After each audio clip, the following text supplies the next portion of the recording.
Hey, thank you so much for joining. I see over 200 people have joined. This is fantastic.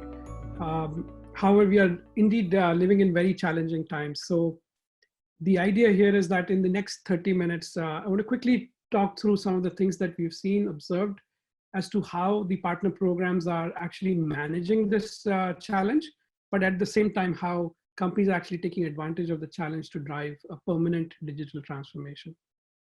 So the theme that I've selected is how do companies really change the game in collaborating on co-sell, in co-marketing, and co-innovating new solutions during this pandemic, right?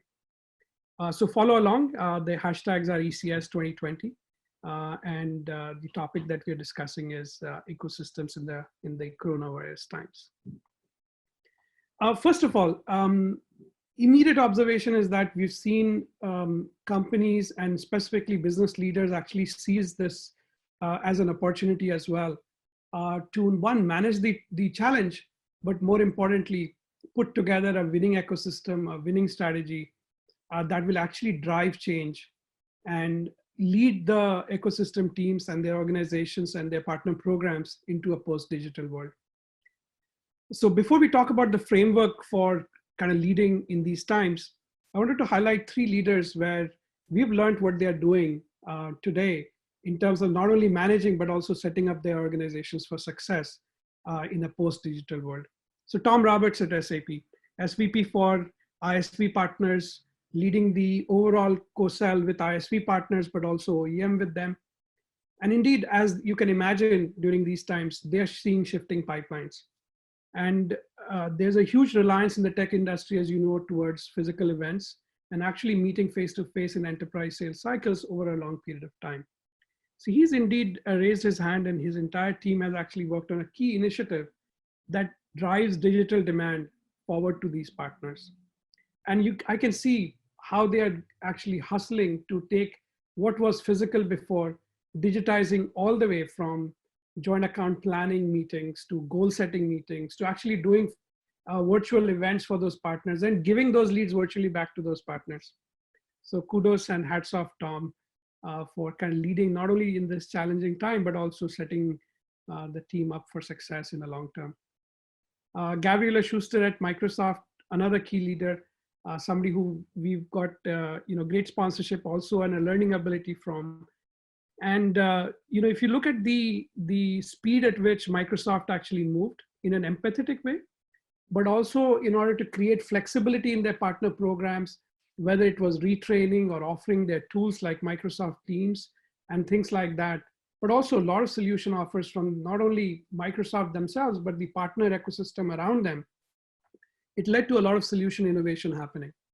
Just to give you a quick snapshot, if you look at the go-to-market around industries at Microsoft, pre-pandemic use cases and scenarios versus post-pandemic, scenarios that they're going to market with in key verticals like retail, nobody's getting into the retail location. So as a result, the retail solution portfolio has to change together with partners towards, online ordering, towards, pickups, towards, tracking of people who are in store. So there are lots of innovation actually happening at this time, and it becomes the receptacle for that innovation.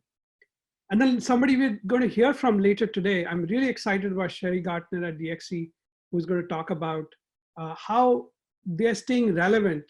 And it's not only just, talking about your solutions, but relevant solutions that are viable, that customers are demanding right now, how she's pivoting and getting the DXC ecosystem aligned around her vision to do it.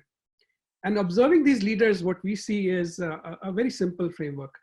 And the framework consists of 3 simple steps. First one is assess.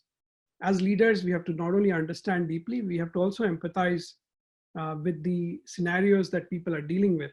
And people are dealing with this crisis all at the same time. This is the first crisis in the world where everybody is in it together at the same time and is experiencing at the personal level, professional level, and at the country, economic, GDP level as well. So it's really all encompassing. So just the data points that one has to assess from a person to all the way towards the world, this is going to be difficult. Second is to stabilize. The idea here is to be flexible and build resilience, because from assessment you will get to stability only if you understand what are the key levers that you have to execute. But then don't waste this opportunity. This is where we have to grow, because there will be a post-pandemic. World economies are going to open up in the next few months. It will be a different world. It will be certainly a post-digital world. When we see a post-digital world, this is a huge opportunity for us to kind of take it to the next level. So framework point number one, assessment, right? So here, what we're thinking is and observing from a number of companies who are working with us on WorkSpan today. All of them have the same input on the left-hand side, which is massive demand side shock to the economy. As I mentioned before, the priority industries before pandemic and post-pandemic is completely different. So you have to deprioritize, let's say, industries like travel and tourism for obvious reasons. But at the same time, emerging industries have taken place. So companies that don't have a government strategy, they don't have Fed state, ecosystems around themselves, companies that are looking at work from home, security. These are different industries that are getting priority right now.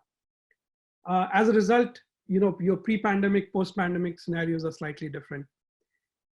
The problems to be solved on account of these customers, they tend to be right now, here and now, working with teams on solving immediate issues that customers are dealing with. If you're in a retail location, for example, you're looking at inventory ups and downs because people are buying, panic buying, but at the same time, you also have to keep a supply chain sustainable while many supply shortages are happening. So these are new problems around which new solutions have to be built, and things are shifting. There's also a shift in how you will reach out to customers, and your partners are seeing the same thing. As I said, an entire class of physical events are now out, and as a result, new marketing routes are being established as we speak. We've also seen that all the projects that are going to customers are now dealing with a special level of scrutiny. For example, the authority on signatures has gone up to maybe the C-suite for larger contracts. So all this is shifting on the demand side, and everybody has pretty much the same, left-hand side of the equation. There's a fantastic blog from Cherry that you should read. She talks about how the shift has to take into account a viable, desirable, and deployable solution in these times. And I think that fantastic viewpoint from DXC, you will hear later in the event today. But these set of inputs is what we all got because of this pandemic. Now, leadership is all about kind of shifting from that demand side input to how are partners shifting, and how will this stay permanent. Now, as a result, these partners are shifting their strategy, as you can see. There's a shift in industry coverage. So people who you were mapped to before, they are changing. It's all about digital partnering.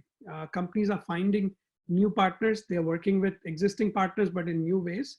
And this is all around establishing coverage around these priority industries.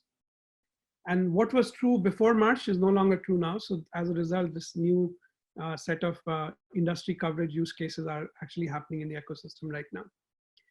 Second is, because of the shift in use cases, you see a big shift in actually co-creating new joint solution packages. And these joint solution has certainly become really, really important in terms of putting together the right things. For example, if you imagine a school district trying to put together virtual classrooms, it's not just about a virtual classroom tool, but it's also about securing it. It's also about collaboration around it. And it's also about managing large amounts of content alongside it. So it's a whole use case that needs solutioning, and no one company can provide the whole solution. So an ecosystem has to come around these emerging challenges very, very quickly. And the old ways of getting together don't work. So what is this digital co-process that we have to do to drive these kinds of things? Similarly, your partners are shifting as well. Their marketing resources are shifting. You might have seen event cancellations and things like that, and everything has moved digital. And those digital strategies are now taking hold. And similarly, partner selling. There are a number of customers who have done physical events around partner days, around partners coming to your EBCs to actually present to customers. Think about that entire class of go-to-market, entire class of selling not being available now. but this has to move now to a digital collaborative system. So the point here is that partners are selling different solutions to different buyers in a very different way to survive. And knowing and acknowledging that this shift has actually already happened. We were talking to Dave Parsons at ServiceNow. The leadership that that team has shown in actually building an ecosystem strategy around cross-company workflows is just simply fantastic to see. And here's a bet, and we've heard Satya at Microsoft talk about it, that 2 years of digital transformation, where people were seeking permission to do actually digital transformation, has already happened in 2 months. So in that context, if you think about it, the vectors that we've been talking about for a while now have been accelerated. And what we are seeing is that channel teams are working with alliances because we are all in this together. It's one ecosystem at the end of the day. So that trend of channels and alliances working together into one common cohesive ecosystem, all connected, is actually super accelerated right now. The other one that we see is one-sided portals, where companies have set out some things to kind of come to their sites and see. We are seeing emergence of the collaborative network because people seek the immediacy of joint solutioning, digital collaboration around selling and digital launches. There's a network, formal or informal, it's all happening right now in terms of either conference calls like these or digital tools that have taken the place. And another accelerator that we see is that all partner programs have seen a fundamental shift. If you look at this crisis, for example, it has shown us that small is just an a size, but it's not really typical in terms of tiering partners today. Even small partners have big global influential impact. A very simple case in point, DXC Technology, for example, works not only with SAP, but a very specialist small company called Axiomi in the financial services industry. 3 of them have put together a joint solution that they take to a market called Bank in a Box. And this is about these community banks.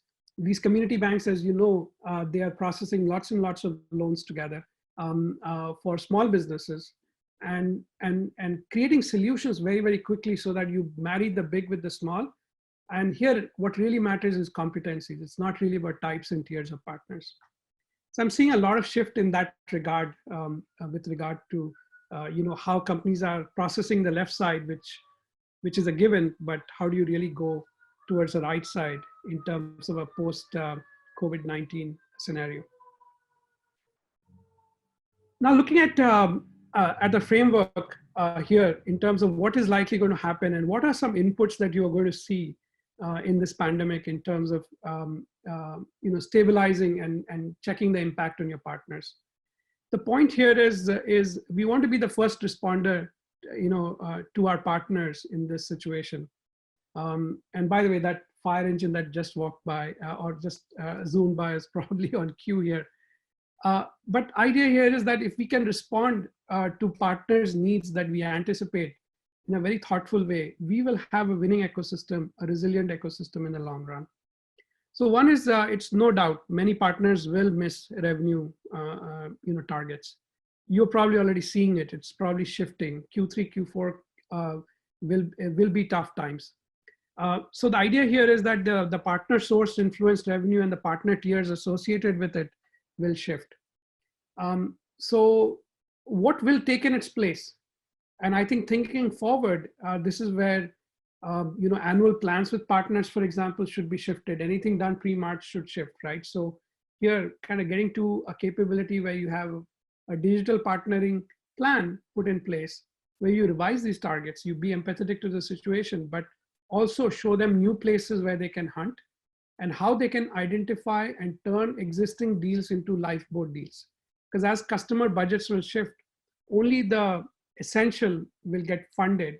So how do you get business processes or essential projects that really drive digital transformation for customers, those lifeboat deals? How do you help partners navigate them towards that? And my fundamental belief is that any deal has a buyer, has a strategic need. How do we highlight that need? How do we sell to that need is what needs to be done. And many of your partners will look for that guidance. So be ready for that. Second is the partner employees will transition. You will see this, and we've experienced this across the ecosystem today. And about 10 to 20% of the worldwide workforce will see some sort of transition. But this is also an opportunity for training and reskilling. And as seen by partner programs that have the flexibility or have the opportunity to actually drive digital content and training, as we emerge out of this pandemic, we'll see those actually have bigger acceleration than others that don't. So if you're wondering why, post-pandemic, you're not seeing the immediate rise, this is one of those investments that you've got to make now so that the digital content and training availability actually gets people to transition onto your skill sets compared to your competitors. So this is very, very key. Third one is solutions and sales plays. At this point in time, a lot of companies are actually making COVID-19 relevant packages. So if you're not already engaged with your ecosystem on an effort like this, it's about time you did that. And here, pick the priority industries, pick the relevant packages by industry, and engage in a rapid co-solutioning process. And this is something that companies are pretty used to, having industry solution maps. What we have now seen is post-pandemic, a lot of companies are saying, what are our industry solution gaps? Because this has exposed gaps, and that's where the new packages are going to come in. So as leaders, we have to figure this out and set together a defined process to engage with partners on co-solutioning on those gaps. And having a white space like this, a newly relevant white space like this, is something that all of us need to engage in. Fourth one is a lot of partners are going to be challenged on profitability. So they are going to look at flexibility from your side. So digital events, shifting money from MDF towards these things, and having funding accelerators or multi-partner MDFs put in place. This will be key in this pandemic. And lastly, a lot of partners will actually ask for deal support. They are trying to, as deals get fewer, the only option here is to actually increase the win rate. And facts have proven on the ground that when you have co-selling engaged, not only your sales team, but also the partner sales team pulling in the same direction. And when you have multiple partners, what we call a +1 strategy of adding a hyperscaler like Microsoft or a global SI like DXC onto your deal, that actually increases the chances that you will win. So we are seeing those strategies put in place, what we call that protection of the deal, by surrounding the ecosystem around it. So if you think about the 5 things that your partners are facing, and on the right side, if you see these 8 strategies, those are the action items. So those are the checklist of action items that you will likely engage in. So next is, if that's the framework and that's the set of actions that we are seeing leaders take in this space, what can we do while using this transformation time that we've been given? Never before this kind of a burning platform was afforded to the ecosystem professionals today. If you think about the permission to actually ask for people to engage in a new way to work, it's like pushing rope. But think about this as a burning platform where people are forced to already do this. It's a perfect time to digitize. And it's not only digitize to survive, but what's happening is that these changes will actually become permanent. They will become permanent muscle memory as we go forward. And that's the threat, that if you don't take these actions today, companies that do take this action today, they will have digital ecosystems, you will have physical ecosystems.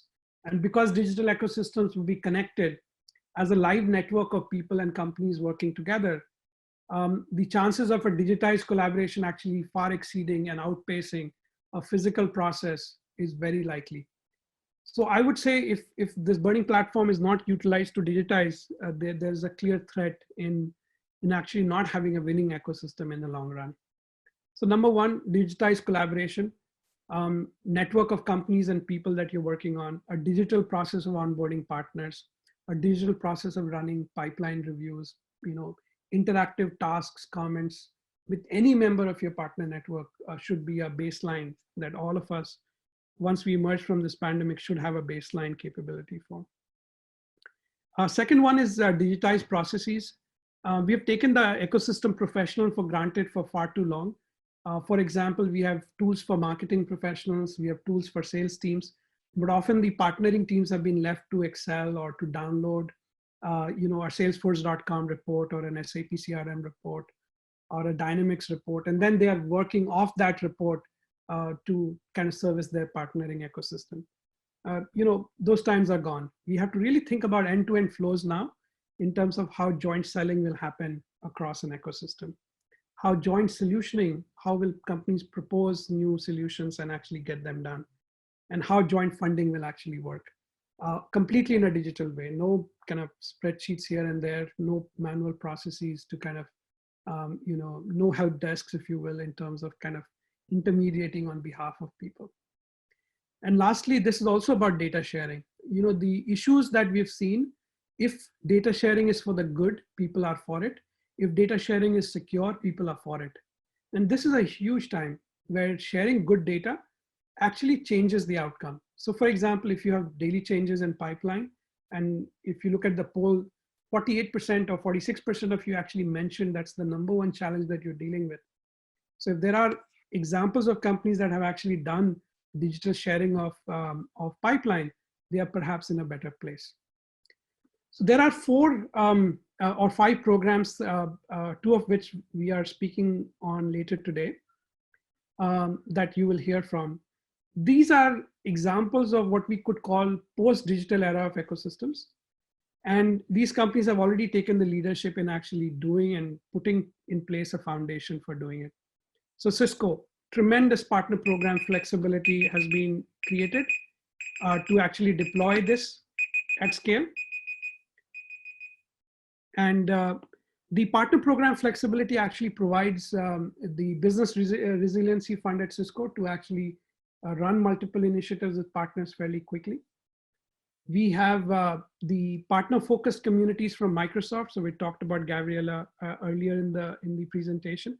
They're providing immense partnering tools. And one of the key ones here is actually partner to partner tools. And we'll hear about the SAP Embrace, Microsoft Embrace program from Margaret and Connor shortly. Also keeping the solution and sales plays relevant. And really for those newly created solutions, how can you have pre-stage 0 opportunities? So Accenture is a key example in this space on WorkSpan today. The collaboration that they are driving with the ecosystem is simply fantastic to see. We mentioned about daily visibility into the pipeline. SAP Global GSI program is called the GSSP program. It's a marquee program in the industry. Over 750 joint sales plans today. And the idea here is that they get to track daily visibility into a shared pipeline with their entire GSI ecosystem. Fantastic, fantastic program, over 27,000 opportunities. It's a great ecosystem to see in action if it can be applied together, the power it has to actually serve customers in a much better way. And lastly, I had mentioned about channels and alliances coming together. VMware and Intel, the 2 powerful alliances, have gotten together, funding, and accelerating their channel teams to actually deploy in the market faster. We're going to hear from Attis and John later about this winning program. And the kind of revenue impact that they have driven in a very, very short period of time is simply amazing to see. So these post-digital era of ecosystems are here. And this is the right time to kind of drive, if you think about making this transformation. I just want to quickly signpost this with a couple of things on the WorkSpan platform. So if you can see on the screen here, here's an example of a next generation partner program. And the idea here is that you can share this program with anybody on the network that is relevant to your partner program. So bring those partners into the fold. And again, very modern system, you receive an invite, you're in, and you're starting to work. So immediacy and collaboration. And simply you can click on anybody and start the conversation. It's very, very interactive. Second is managing sales plans. So you can, manage the sales plan with a partner. We talked about changing business goals. So for example, here, you can rapidly understand what your current goals were. And if this goal is too high or too low or too different, then simply edit this goal and the partner and you are here together looking at shared goals and shared achievements that you are driving towards your business.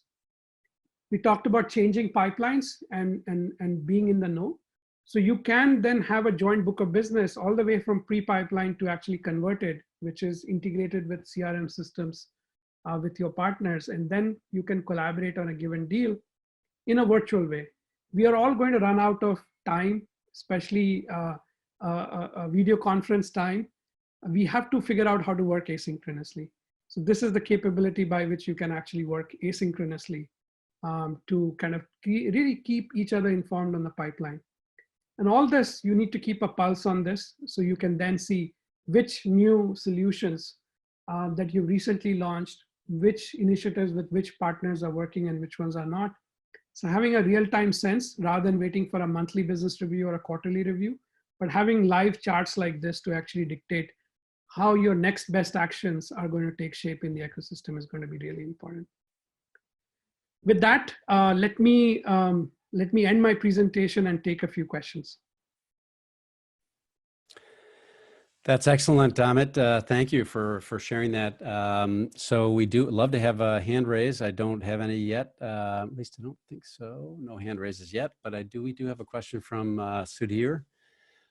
Says for someone like Microsoft that has multiple partners, when we register a lead, we find Microsoft already having their leading vendor present within the account directly or indirectly. How can we ensure that Microsoft supports and appreciates small partners like us? Yeah, that's a question definitely that we have seen within the Microsoft ecosystem. One of the key things here is collaboration with smaller partners, but in different pursuits than they may have with other partners. So what we've seen from Microsoft is already partner-to-partner initiatives for it, as well as mutual partnerships with Microsoft.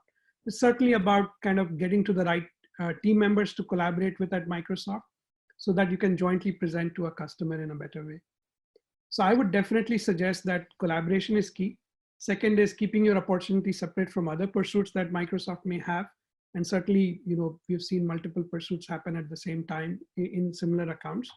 And having yours completely private from the other one is key. And that's something that we do really well. Yeah.